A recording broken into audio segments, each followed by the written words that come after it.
The Locked On Podcast Network presents The Big 6 in 60. The 6 biggest national sports stories from the local experts of the Locked On Podcast Network. Get the real story, why it matters, what's next, who wins the big game, and more, all in 60 minutes. The Big 6 in 60 starts now with the biggest story in sports. They came back in regulation, they came back in overtime, and the Pacers beat the Bucks. They win Game 5. They're moving on.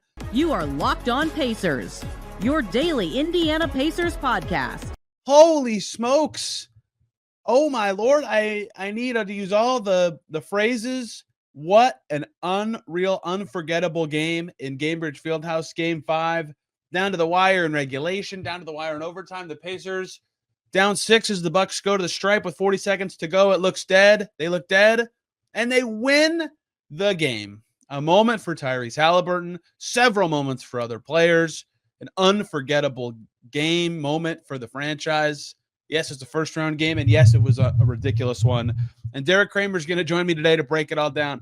What just happened? How did the Pacers do that? They were down 20 in the first half and still came back. What just happened to Tyrese Halliburton overtime? What happened after the final buzzer? And so many more little notes from an insane game all coming today on Locked On Pacers. What just happened? Like, actually, what on earth just happened on this court behind us? Pacers beat the Bucks 119-118. They're moving on to the second round. And what many people in this building who've been around the Pacers for years and years, including the person with me, described as one of the craziest games they've ever seen. I have to put it up there very highly. Pacers down 7 with 40 seconds to go. They're down 6 late in regulation. They escape both scenarios and win 4-1 against the Bucks. I can't talk about it alone. I can't talk at all. I already tweeted. I'm out of words. Hopefully you're not. Derek Kramer from my Pacers blog is here. Derek, what just happened? I like you just said it, and I can't. That was just unbelievable. Like, I still can't come up with words to describe the incredible amazingness that just happened. I'm sitting right by the scorer's table where Tyrese Halliburton was standing, screaming at the crowd as his dad's getting into it with Giannis after the game. Unbelievable, amazing final 3 quarters, final minutes of both regulation and overtime. Incredible resilience for them to come away with this win. And now they get a much needed break before facing the Cavaliers. You can talk about the regular season being different than the postseason all you want. That's true, but the Pacers told us this in March when they had all these crazy close games. Similar one against the Mavs, a couple against the Nets, a couple more where they said these situations will help us in the playoffs. And today showed exactly why, because this is what I asked Miles Turner after the game. You are down 6. The Bucks are headed to the free throw line with 40 seconds to go. How do you focus? How do you not just go, dang, we got so close in overtime? And he said, to paraphrase and not use cuss words, that they were talking smack and telling them that they're a championship team and they've done this before. And the Pacers were mad, and they had a perfect 40 seconds. I mean, everything had to go right? With less than 2 shot clocks, you have to get some luck, right? But they got it via a missed free throw from AJ Green. Andrew Nembhard hits a huge 3 because Andrew Nembhard threes when he's beyond 30 feet are automatic. So don't go so close to the line, Andrew Nembhard. They got a Gary Trent disaster pass immediately after that. Halliburton and 1. Why are you fouling? The Pacers score 2 points for the Bucks, who cares? And then another disaster turnover because Gary Trent loses the ball. All that had to happen to set up a moment. Like it was unlike anything I've ever seen, to the point that even I thought when they were down 6 and AJ Green was heading to line 40 seconds to go, it's probably over, even though I've seen the escape artist Pacers do this many times of late. It's really just unbelievable. I mean, I know I've already said this, but yeah, like the Bucks were talking smack, and that's they talked about the Pacers being front runners. Well, I have a line for that later. I hold on front runner jokes. I've got a great one coming. Please continue though. Yes. Miles wouldn't say who was saying it. We can imagine. Bobby Portis always talking. If it was Gary Trent, I will take no guesses. It was Gary Trent. Listen. Yikes. He did say that it was players who said we've done this before and won a championship. Trent was not on that team, so it was the first 2 names you said are probably the more likely culprits. You could tell Gary Trent had not done it before. I mean, he earned the right to smack talk. He was insane. Yeah, insane in overtime. 4 straight threes. He was insane in regulation. In overtime. Yeah, another 30-point game for Gary Trent in this series. Just an unbelievable performance, and then has the turnover, passing it after the trap. Drew gets the steal, and then the ball going between his legs. Just everything had to go right for the Pacers to win this game, and everything had to go wrong for the Bucks to lose this game in the final 40 seconds, and it happened. Like, that was the Pacers got their version of the Eastern Conference Finals game 1. Like, it happened for them this time. Yes, that's a great way to put it.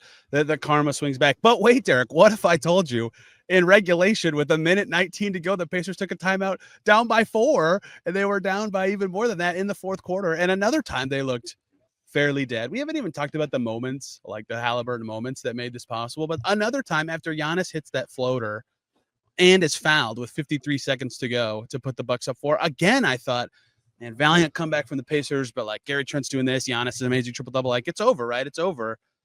It was not, because they needed a lucky play. They got it because Kevin Porter Jr. decided to dribble for 14 seconds without passing to anyone for some reason and just missed. And Halliburton hit 2 free throws and then dunked it with 11 seconds to go. Like, a lot had to go their way that the Bucks kind of handed them, no doubt. But they had to make a ton of shots and free throws with their gifted chances. And they got every single one. I just talked about the Halliburton free throws, which he earned. The dunk, and everybody's going to say he should have been getting to the rim all game. Like, yeah, but also they were like trapping him at half court in the first quarter, and they could not get downhill at all. Like, as a team, something about the Bucks defense threw them off. I'm not giving him a pass, but whatever. The dunk got right to the rim and threw it down to tie the game. Huge moment, emphatic. Bucks had enough time for a shot, but they didn't hit it.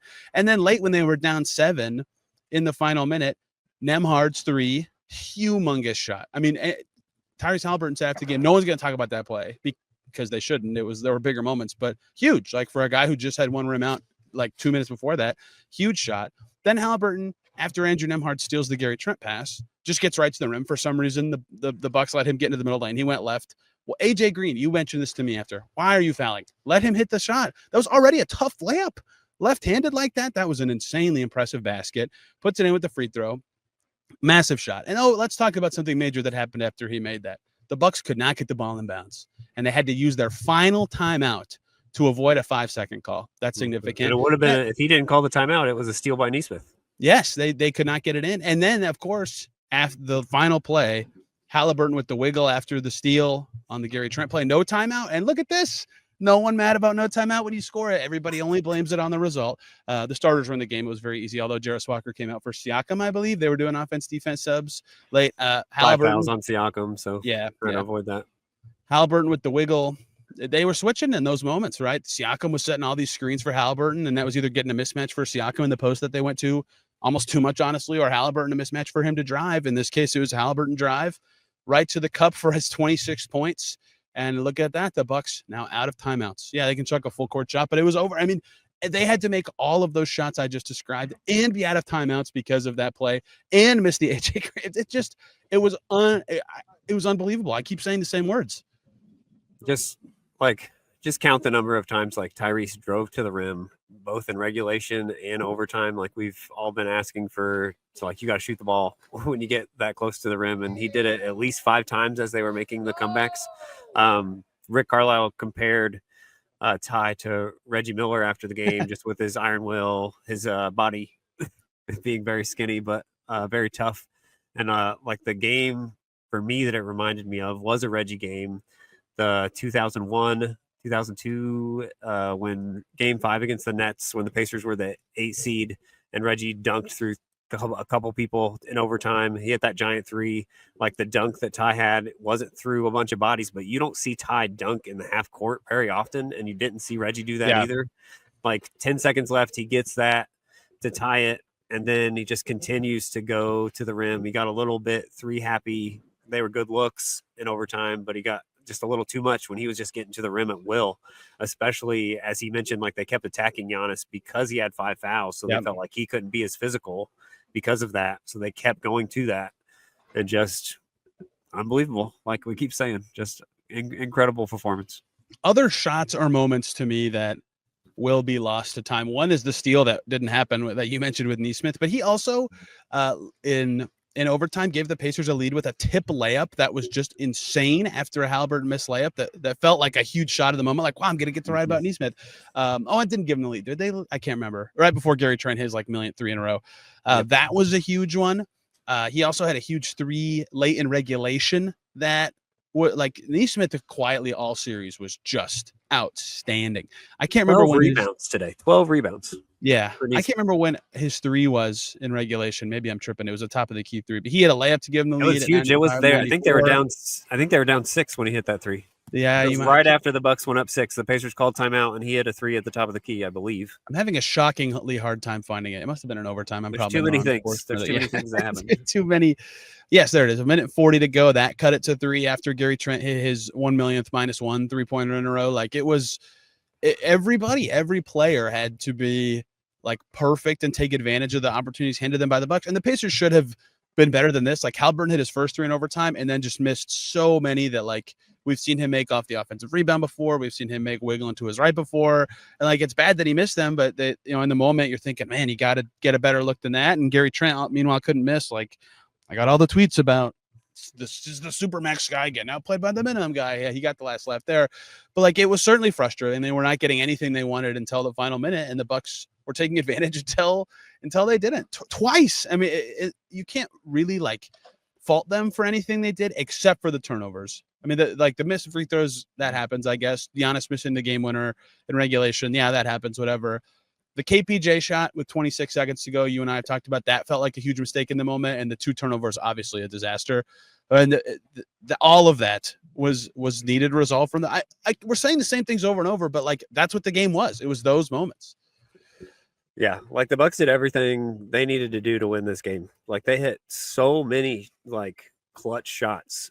Trent and Green, so 14 many. of 27 from 3. Crazy. And Trent was 4 for 12 at the end of regulation, like 4 for 5 in overtime. Like it's nuts. Like the Pacers had no business like winning this game with all those shots that the Bucks were hitting. And like we said, just everything went right in those last 40 seconds, every single thing. And they finished it off, like to be down 33-13. Yeah, well, that's where I was going in the opening minutes of the second quarter. Like they'd scored like a point a minute.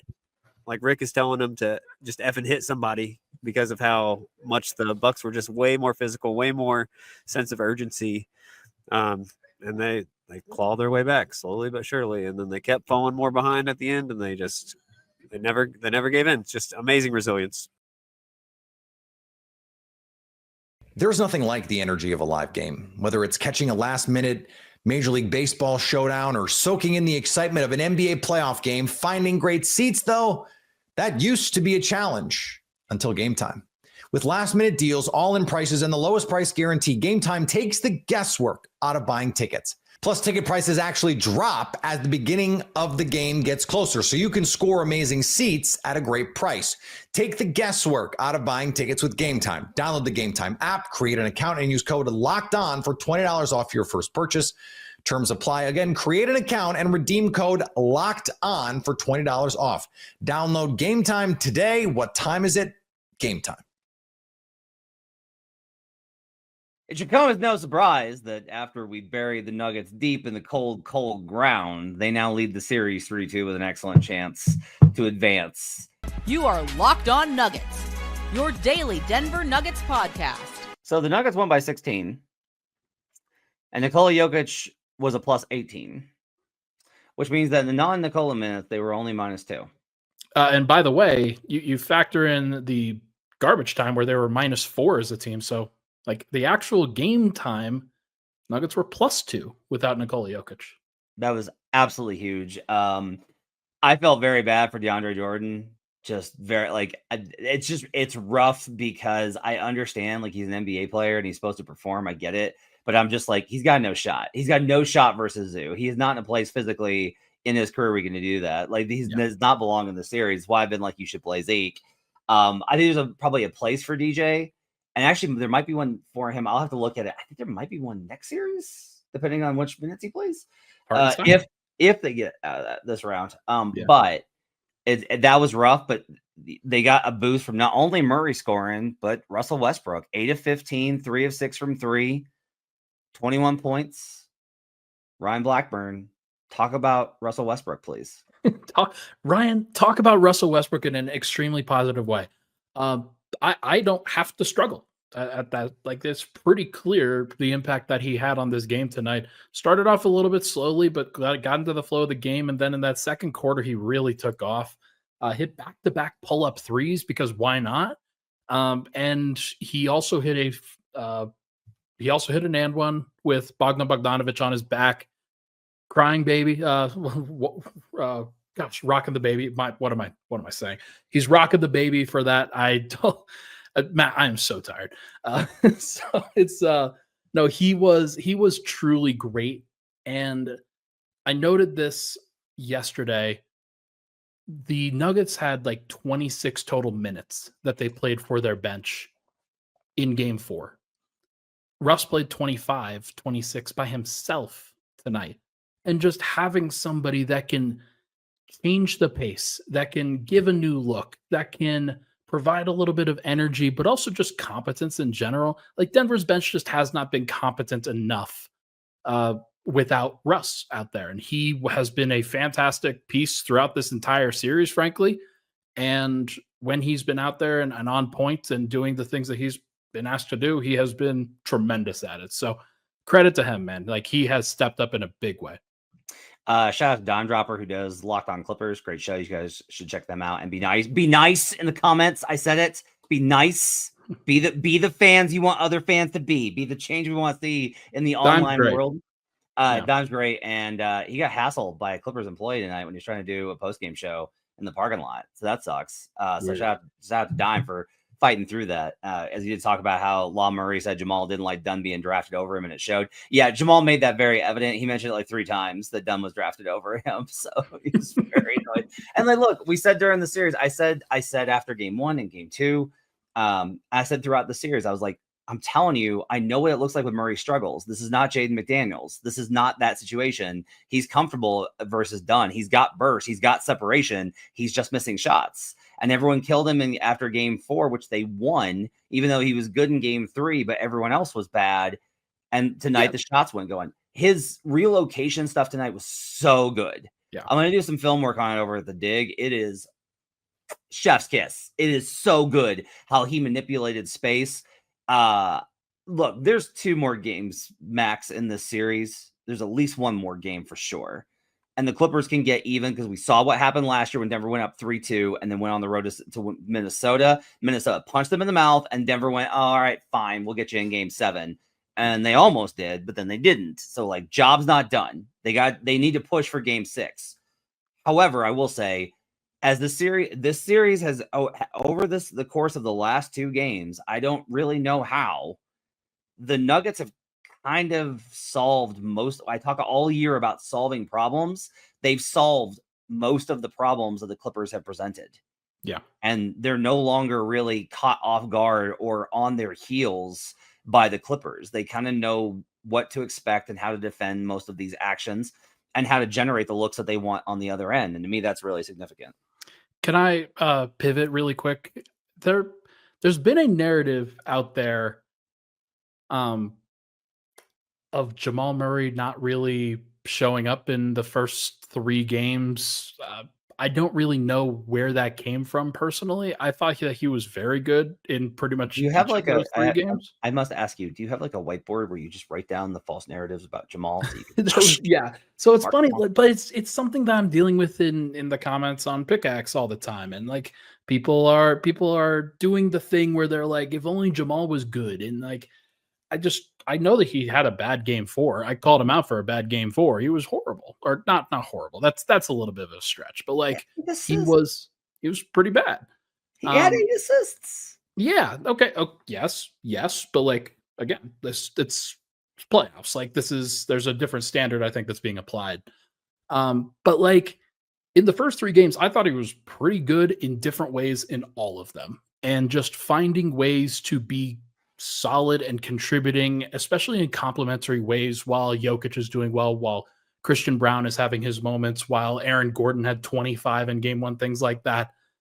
So it's interesting, I think, to kind of see how this thing has evolved for him. This was the Jamal game. They needed at least one of those to win this series, and I'm glad that they got it here. He's usually surly after he has great games, and he was just nonchalant tonight. That was like a little bit of a different form of it. The MO with Jamal and his pressers is if he has a terrible game, he's bubbly and kind of jokes about it and is like smiling and kind of laughing.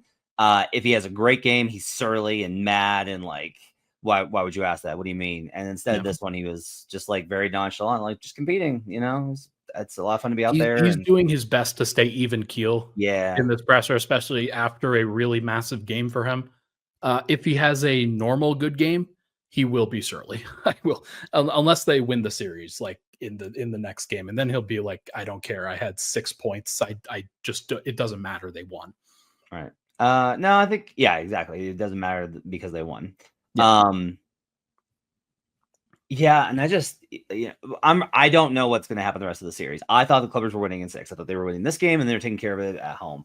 And them getting just absolutely mollywopped tonight has kind of like shifted a little bit of my thing because I'm running up against this thing of okay, well, they can hit back and win the series when the game 6 in a blowout, and then game 7s are usually what comes down to shot variance, and who knows, and like Kawhi can step up in that moment, but just like also Kawhi's numbers and Dime, to his credit, like said this, shout out to him, and like the Clippers fans of the podcast I was listening to on the way home, same deal. They were all very critical of Kawhi Leonard for not taking over the game, as they should be. Because my thing is like, James Harden was terrible. 3 of 9, 11 points, 5 assists to 4 turnovers. James was terrible. You know what James also is? Older, on a lower contract, and not the best player on the team. You got Kawhi Leonard, and everyone wants Kawhi to buy into the Kawhi mythology. 20 points, 8 of 15, good. 20 points on 8 of 15 shooting is good. 11 assists. Didn't feel him at all in this game. Yeah. Did not put his imprint at all on this game. There was not a moment in this game where I felt like Kawhi had this game under control or that he was impacting it. He was just out there getting numbers. Yeah. And I don't know what to do because, like, is it possible that Kawhi has like a game 7 4 bouncer moment like he did versus Philly? Absolutely. Like that could happen. He can have a dominant game 6 and then like the game 7 that he had versus Philly and make another playoff moment for himself. That can happen. But I started the series and one of my questions was just like, who's your leader? Who's going to lead you?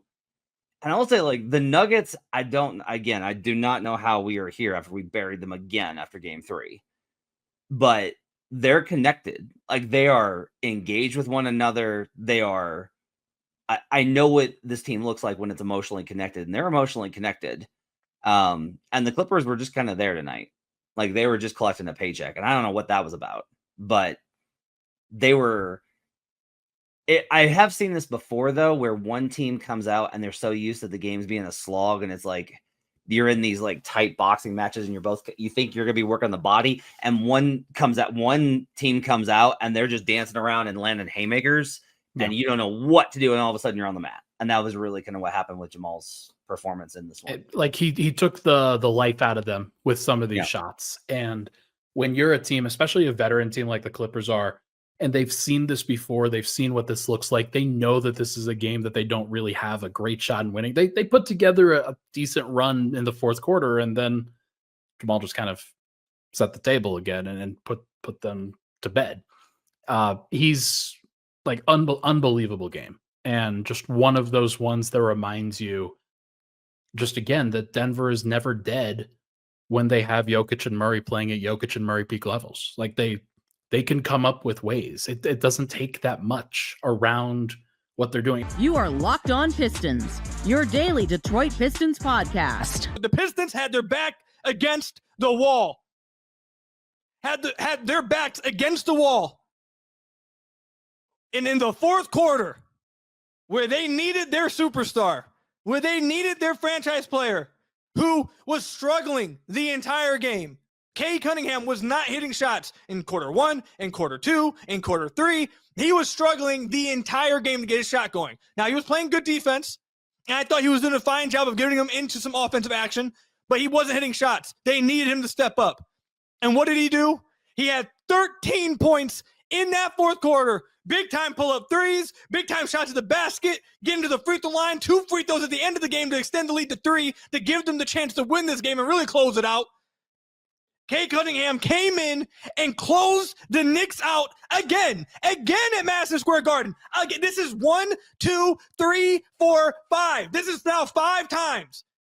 Cade has went into Madison Square Garden and closed them out. 130 people here for the live recording. Love it. Absolutely love it, man.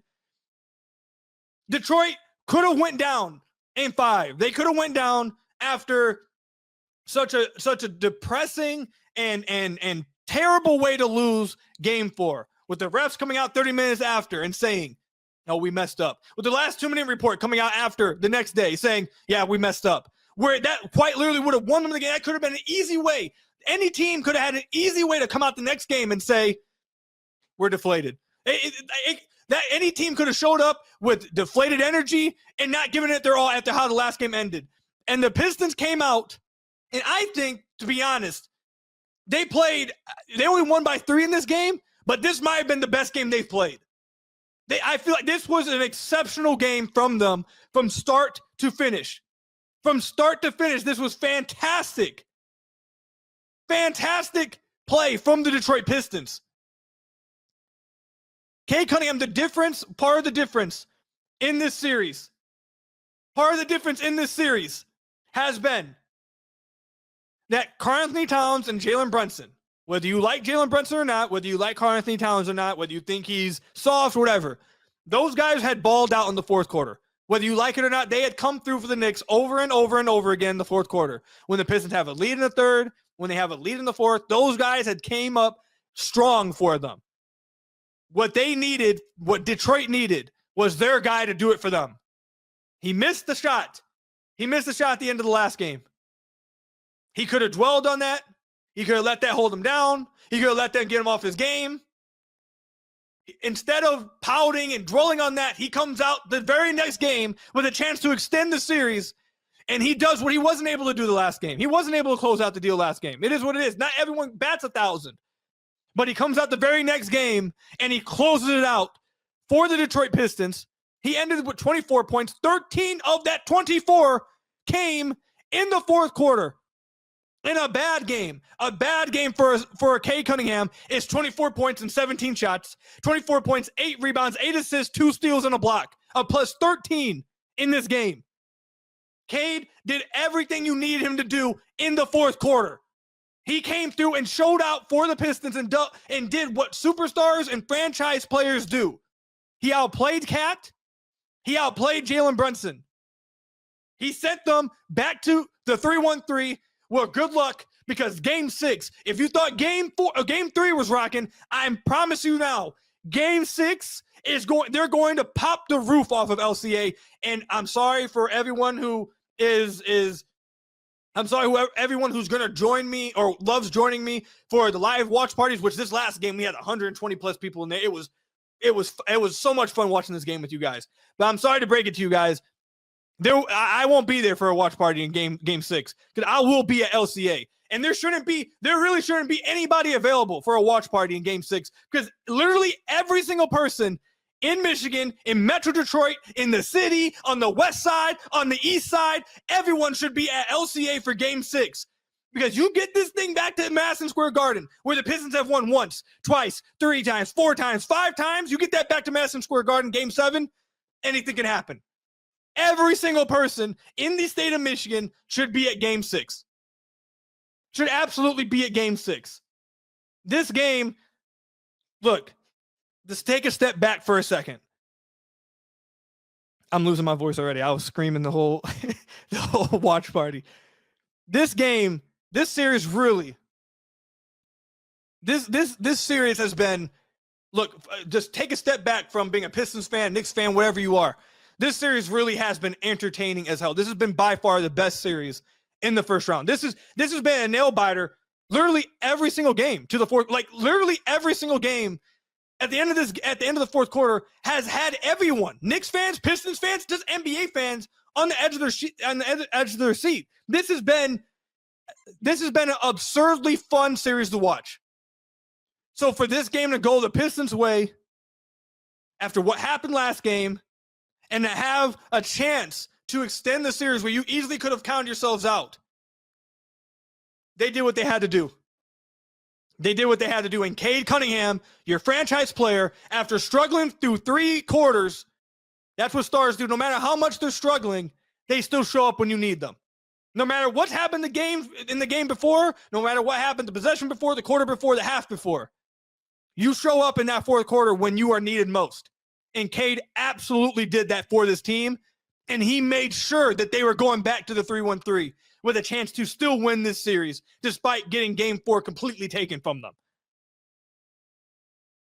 Let's go, man. Let's absolutely go, bro. Let's go. The NBA playoffs roll on, and FanDuel is giving new customers an incredible way to get in on the action. Right now, when you join FanDuel and place your first $5 bet, you'll get $250 in bonus bets if your first bet wins. FanDuel makes betting easy, whether it's picking your favorite team or diving into player props, from three-pointers to steals to assists. There's so many ways to bet your favorite player props or your teams, your sides, your point spreads. Plus, after the game tips off, you can even combine live prop bets into a same-game parlay for a chance at even bigger payouts. Check out tonight's NBA playoff odds. The Warriors 4.5-point underdogs on the road after going up 3-1 on the Rockets. There's nothing like that urgency of an elimination game. The Lakers also on the verge of elimination. They're 5.5-point favorites at home versus the Timberwolves. Don't miss out. Head to FanDuel.com and claim your $250 in bonus bets today. The Carolina Hurricanes are going on to round 2. Your Locked On Hurricanes, your daily podcast on the Carolina Hurricanes. Wow, what can you really say about this game? It was absolutely bonkers from start to finish. Hurricanes outshoot the Devils 54-35. Second OT was 5-1. First OT was 14-3. 15-8 in the third period. And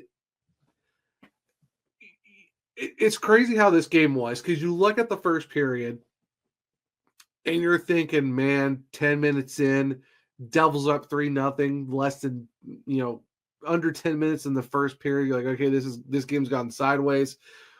What are they going to do? And it's just one of those things that Hurricanes have proved it. They have proved it in this playoff. They've proved it in the regular season. They've proved it in the past.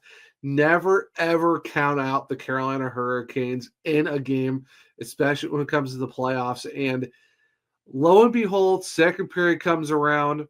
Bang, Taylor Hall scores on the doorstep in the crease, 3-1 game. Not that much later, bang, Jackson Blake makes it 3-2. All right, 1 goal back. Team's kind of feeling it. You see Jackson Blake celebrating. He's losing his mind. And then the third goal in 5 minutes and 40 seconds. Andrei Svechnikov for his 4th goal in 2 games, 5 on the series. Have yourself a first round. Andrei Svechnikov, bang, 3-3.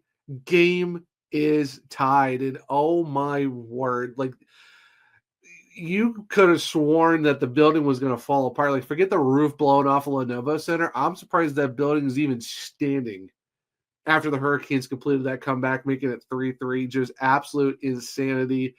The team accounts is tweeting out that the arena is literally shaking. Fans are losing their minds. The guys are losing it, because you claw your way back from an early 3-0 deficit. You come out in the second period absolutely flying. And Trip Tracy said the Hurricanes have been a good second period team in this playoff, and it showed again as they clawed their way back.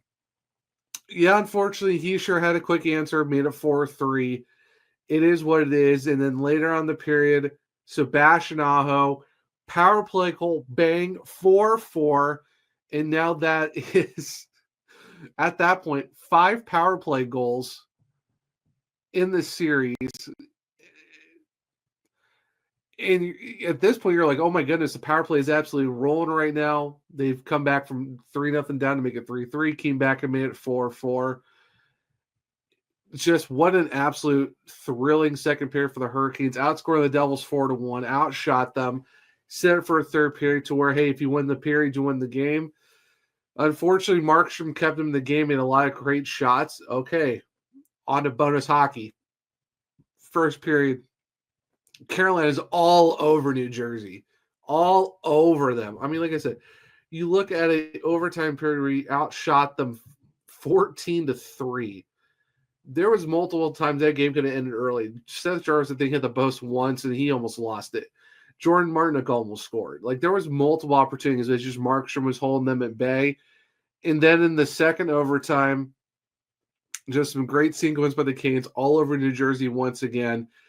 They get a power play after Sperry Kokiniemi basically takes a stick to the eye, bleeding profusely. You definitely tell he's going to have a shiner because his eye was swollen shut in his right eye after taking that stick from Dawson Mercer. But then for the second power play goal of the game, and who else? None other than Sebastian Aho does it again, completes the 3-point night, scores it, bang, 5-4. That is all said and done. Get ready for the handshake line because the Hurricanes won that game 5-4, and it was just what a dramatic way to do it. The last time the Hurricanes beat the Devils was in Game 5 in overtime, and that was just Brad Foster doing it. This time, you fast forward 2 seasons later, it's round 1, and it's Sebastian Aho in double overtime. The last guy to score in double overtime for the Hurricanes, how about Brock McGinn in 2019 against the Washington Capitals? Talk about slaying the multiple overtime demon where the Hurricanes have been struggling for the last few postseasons when it comes to multiple overtimes. They got the job done. Aho gets the game winner because, of course, that would be Sebastian Aho doing it. Scored the last 2 goals of the game, both on the power play. And now you're looking at a team that's going 4-1 series winners, and now they move on to round 2 where they wait for the winner of the Washington Capitals and Montreal Canadiens, who are playing their Game 5 on Wednesday night. So depending on how it goes, you might know who the Hurricanes are facing, then you might have to wait a little bit longer. But honestly, that's fine. Give these guys some rest because they've logged 2 double overtime games since last week. Game 3 double OT, Game 5 double OT. Give them a little bit of rest. Hopefully Frederick Anderson's ready to go. But just an overall insane game from the Carolina Hurricanes where you look at a team, 54-35 in shots, won the faceoff 52.5% to 47, 2 for 6 on the power play, 33.3%, shut out the Devils 0 for 3, out hit them 46-39. And here's the crazy stat too, for the fact that the Hurricanes had 54 shots on goal. They had another 25 blocks. So you're at least looking at a 79 shot attempts for the Carolina Hurricanes. But they found a way to come out there in the series. And you look at a team that's just, how can you not be excited about how the Hurricanes have played? Orlov and Slavin get points. Shane Gostisbehere gets 2 points. Both of them are assists. Jankowski got an assist. Taylor Hall gets a goal. Blake, Svechnikov all get goals. Stan Coman gets the assist on the Hall goal. Seth Jarvis, multi-point night, 2 assists. And then Sebastian Aho, 3-point night, 2 goals, 1 assist. And, of course, he gets the game winner. And now for the 7th straight season, the Hurricanes win a playoff round. They move on in the Rod Brindamore era. And Rod Brindamore is the first coach to win a playoff round in the first 7 seasons behind the bench. Yeah, 2020 was a qualifier. They don't really count that as a first round win. He still won a playoff round. That's what we're going to go with. Just like Corey Laviolette said, hey, that qualifying round wasn't really a round of Andrei Svechnikov getting a hat trick, but they count it as a postseason hat trick. So that's what we're going to call this. Rod Brindamore is now 7 for 7 in the postseason of at least winning a series. And the Hurricanes did it in 5. And so I got to the horn a little bit for myself. Predicted it in 5. Hurricanes did it in 5. You love to see it. But honestly, this was just a great game. Just a crazy turn of being down early, coming back to tying it a second time, going deep into a double overtime.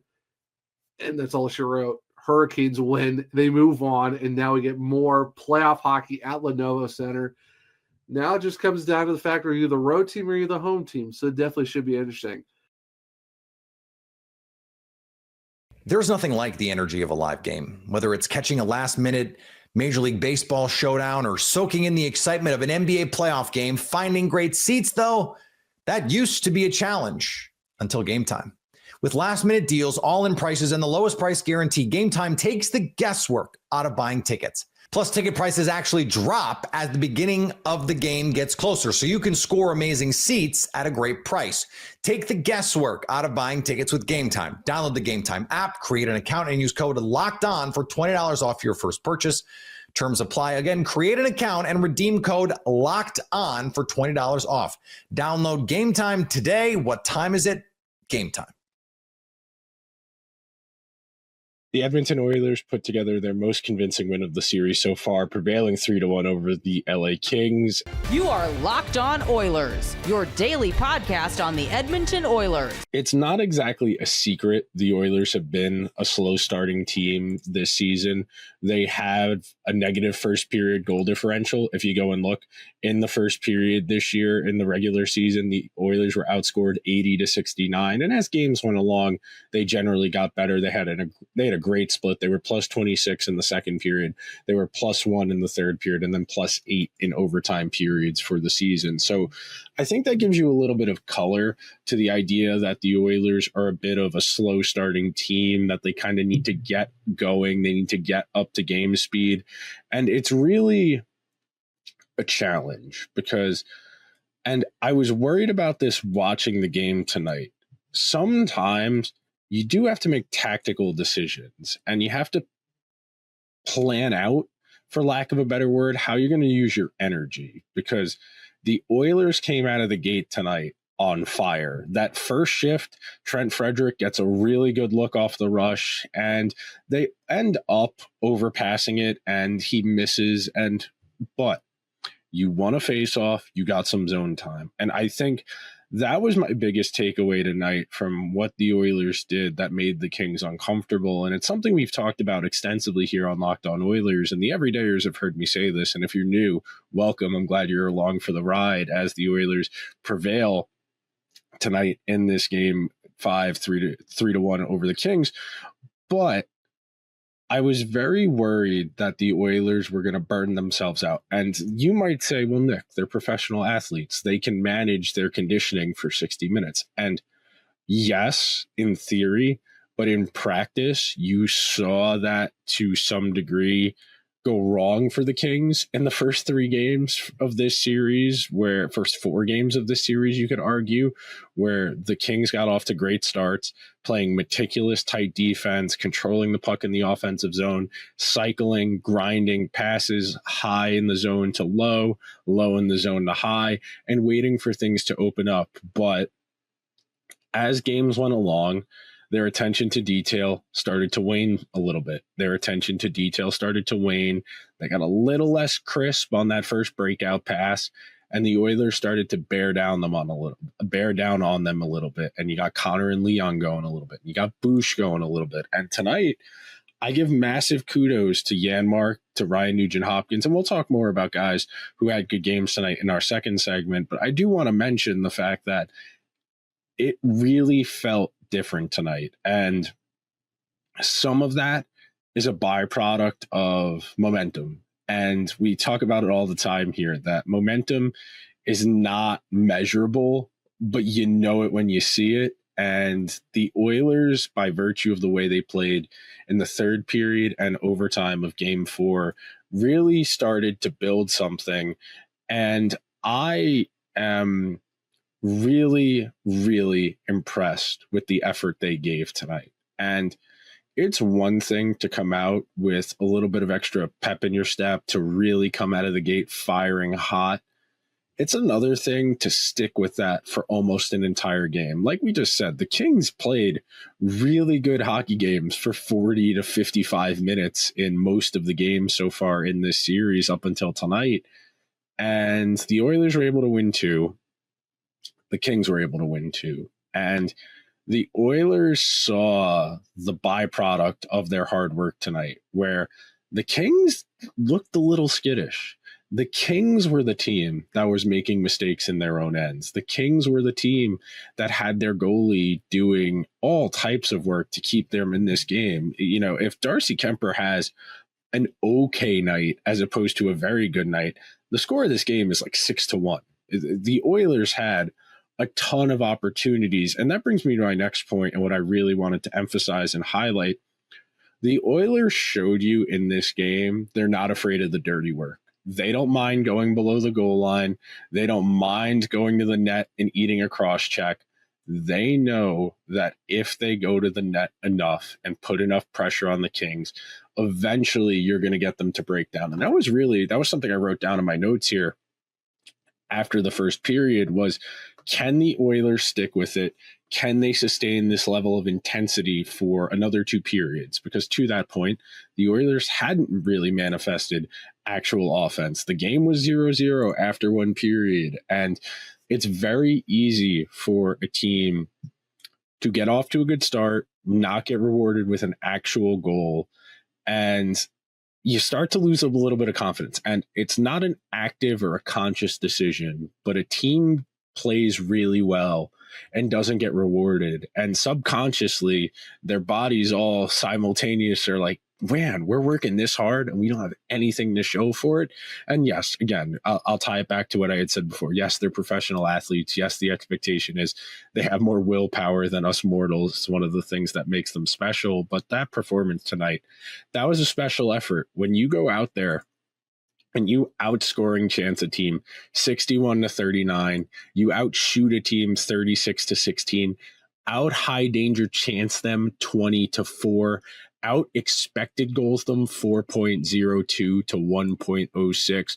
You deserve your kudos. And make no mistake about it, the Oilers just showed you that they are capable of absolutely dummying a team. And you give a lot of credit to the grittier guys on this team, to Podkolzin, to, I think Trent Frederick, I would say, had his best game as an Oiler tonight. Not a very high bar. He hasn't played a whole lot, and he's definitely not 100% comfortable yet. He definitely doesn't have as much speed burst. His hands looked a little off. He missed 2 really good chances tonight, but you give him credit for being in the right spot.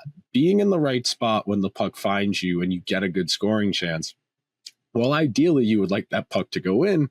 The fact he was in open ice to receive a pass, to create a high-quality chance, that tells you he's at least blending in, that he's not missing plays. He's making plays. You give credit to Evander Kane, who is definitely not endearing himself to that LA crowd after the hit on Kempe, but he would tell you that's his job, is to play on that line, hope you get away with it. In that case, he got away with it. He ultimately converts the goal that ties this game. And that Evander Kane goal was something that just wasn't there the first few games of this series, where the Oilers were wholly dependent on Connor, Leon, and Bush going crazy. And in this game, you saw a concerted effort to get pucks deep on net and making the Kings play defense and making it Darcy Kemper play goalie.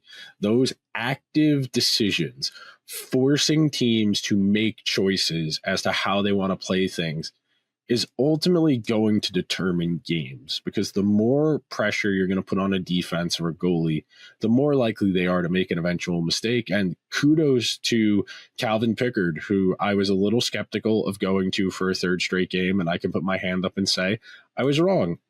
Calvin Pickard has played very well throughout these 3 games. I wouldn't say there's any goal I really expected him to have that he didn't. The NBA playoffs roll on, and FanDuel is giving new customers an incredible way to get in on the action. Right now, when you join FanDuel and place your first $5 bet, you'll get $250 in bonus bets if your first bet wins. FanDuel makes betting easy, whether it's picking your favorite team or diving into player props, from 3-pointers to steals to assists. There's so many ways to bet your favorite player props or your teams, your sides, your point spreads. Plus, after the game tips off, you can even combine live prop bets into a same-game parlay for a chance at even bigger payouts. Check out tonight's NBA playoff odds. The Warriors 4.5-point underdogs on the road after going up 3-1 on the Rockets. There's nothing like that urgency of an elimination game. The Lakers also on the verge of elimination. They're 5.5-point favorites at home versus the Timberwolves. Don't miss out. Head to FanDuel.com and claim your $250 in bonus bets today. George Kittle, a forever Niner, new contract. You are Locked On 49ers, your daily San Francisco 49ers podcast, part of the Locked On Podcast Network, your team every day. This is a phenomenal move, in my opinion. I think George Kittle he belongs on the movie poster, right, of the Kyle Shanahan and John Lynch era of the San Francisco 49ers, drafted that first year in 2017, fifth round pick. Now signs a 4-year extension worth $76.4 million, with $40 million of that guaranteed over the course of 4 years. So he gets $0.4 million more than McBride got, who was previously, for not very long this offseason, the highest paid tight end in the NFL. Now that title belongs to, and rightly so, George Kittle, who is the best tight end in the NFL. Wink, I think you would agree. 4 years, $76.4 million. And let's be honest, hopefully this means that George Kittle retires a San Francisco 49er, goes on the 10-year wall and everything, because he's been everything great that's been about this football team. George Kittle embodies all of it. He really does. I mean, you're talking about a guy that is the best tight end in football. And for my money, the best tight end in 49ers history. And they've had some good ones. I mean, we did a pick a few years ago, a little draft where me, you, and Croc, we did our selections of all-time Niners. And, Brent Jones is a good pick. Vernon Davis, good pick. But to me, there's no question that it's George Kittle. And it's not just for what he brings in the receiving part of his game, but more so for what he does in the blocking game, which will never – there's no stat for that for tight ends, and that's not going to show up when people are like, oh, the greatest tight ends. They're just going to look at numbers. They're going to look at catches and yards and touchdowns and this and that. And that's cool for a wide receiver, right? But we're talking about a tight end. We're talking about a guy who's in the trenches every single play, loves it. When he's mic'd up and he pancakes someone, that is one of my favorite sounds in the world, is the George Kittle giggle. When he's just like a little boy out there, just like, like, I just got you. You're bigger than me. You should have won that. I won. I mean, what he brings to this team, not only with the two things I mentioned, but also in the locker room. And he's just a fun guy. He's a leader. He's everything that a 49er should be. And he's everything you should build a franchise around. And I'm glad that they made him essentially a forever 49er. Absolutely. And I mean, phenomenal with the media, phenomenal with the fans, obviously phenomenal football player, good in the locker room. He's actually made other tight ends in the NFL better. That's how good George Kittle is, because he's doing the tight end university every offseason now in Nashville, where he makes his offseason home. And he's made the entire NFL better, not just the San Francisco 49ers. So phenomenal stuff there. And I look at a team like the Chicago Bears, and they just drafted a tight end, Colston Loveland out of Michigan, number 10 overall in the NFL draft. They spent a top 10 pick on a tight end, Wink. And he Fifth can't round, baby. possibly – but here's the thing. Sure, draft him top 10. He can't be as good as George Kittle, because he will never – he might be a good receiver. The style of player he is, though, he will never be the blocker that George Kittle is. So at best, he'll be half as good as George Kittle, right? And so when you start – go ahead. Most teams need two tight ends to do what George Kittle does. They have their blocking tight end and they have their receiving tight end. And when they come on the field, you essentially know what the offense is going to do. But the 49ers don't have that, because George Kittle's so great at both of those things. When you look, Wink, at what George Kittle's getting paid now, the top tight end in the NFL, $20 million per year. And look, tight end money going up a little bit, right? As every position just about in the NFL, some positions a little stagnant more than others. But for what George Kittle brings you, it is the best money spent in the NFL. Look at what wide receivers are getting right now. The best wide receiver in the NFL gets almost double per year what George Kittle gets. And some of these wide receivers, and I'm going to start reading off wide receivers, Wink. And some of them you might rather have than George Kittle. The top wide receiver per year average, contract average, annual average value is Justin Jefferson's $35 million per year. CeeDee Lamb recently signed his deal. This is from at the end of last year, so not counting the new contracts were even signed in 2025. $34 million per year for CeeDee Lamb, $32 million a year for A.J. Brown. And then you go all the way down to where you start getting to where George Kittle is, under $20 million per year. And you get Amari Cooper, Keenan Allen's just over $20 million. You get Chris Godwin. You get Brandon Cooks, $19.8 million. Deontay Johnson, $18.8 million. Christian Kirk, $18 million per year. Jerry Jeudy, $17.5 million per year. And that's the neighborhood that the top tight ends in the NFL are right now. That's where George Kittle is. That's insane.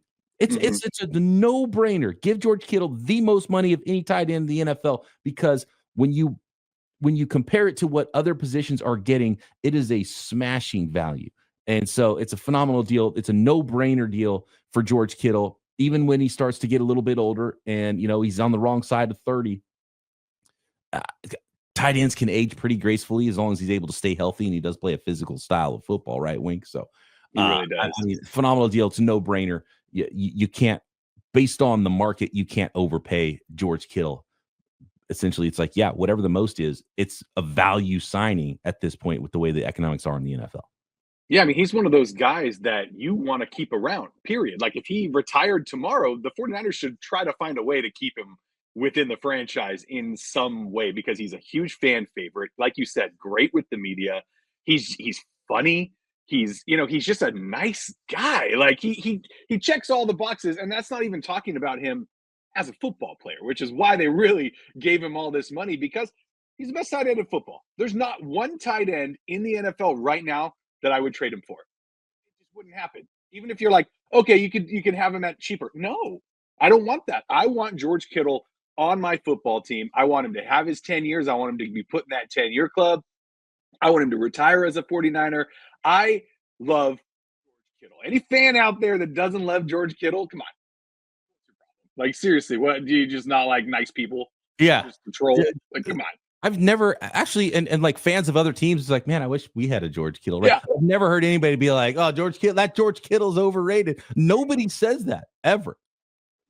No, he even did WrestleMania or something too. He did like WWE, and I'm sure he was beloved in that as well. I mean, it just seems like whatever he does and whatever he decides to do, even when he's done with football, I have a very strong feeling that he's going to be successful at it, because he's just one of those guys. Absolutely. I want to talk more about George Kittle, because why not? He deserves his flowers. This is his day. And I think it's awesome news for the San Francisco 49ers here as we head toward 2025, and a big thing to check off for the offseason to-do list before the 49ers get going with training camp. And